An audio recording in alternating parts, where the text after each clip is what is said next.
Greenland যুক্তরাষ্ট্রের কাছে বিক্রি না করলে ইউরোপের 8টি দেশের পণ্যের ওপর কঠোর শুল্ক আরোপ করা হবে, এমন হুমকি দিয়েছেন যুক্তরাষ্ট্রের প্রেসিডেন্ট ডোনাল্ড ট্রাম্প।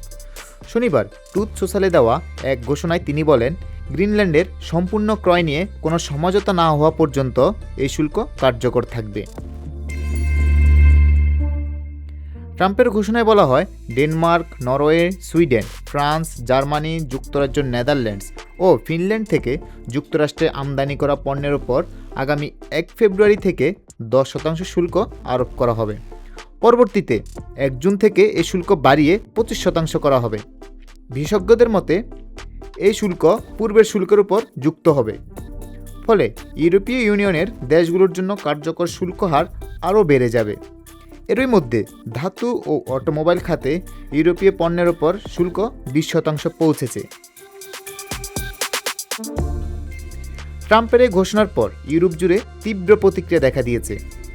ইউরোপীয় কমিশনের president Ursula von der Leyen একে মিত্রদের বিরুদ্ধে শত্রুতামূলক পদক্ষেপ হিসেবে আখ্যা দিয়ে বলেন, আমরা সহযোগিতা বেছে নেই, হুমকি নয়। ডেনমার্কের প্রেসিডেন্ট মেটে ফ্রেডেরিকসেন জানান, গ্রিনল্যান্ডে ইউরোপীয় সেনা উপস্থিতি কেবল নিরাপত্তা জোরদারের জন্য, কোনো আগ্রাসী উদ্দেশ্যে নয়। তিনি বলেন, আর্কটিক অঞ্চলে আর আগের মতো স্থিতিশীলতা নেই।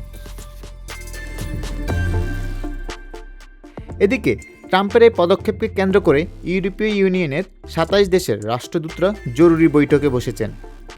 বিশ্লেষকরা বলছেন, এই শুল্ক হুমকি ইউরোপীয় যুক্তরাষ্ট্র বাণিজ্য চুক্তিকে বড় ধরনের ঝুঁকির মুখে ফেলেছে এবং নেটোর অভ্যন্তরীণ ঐক্যকেও দুর্বল করতে পারে।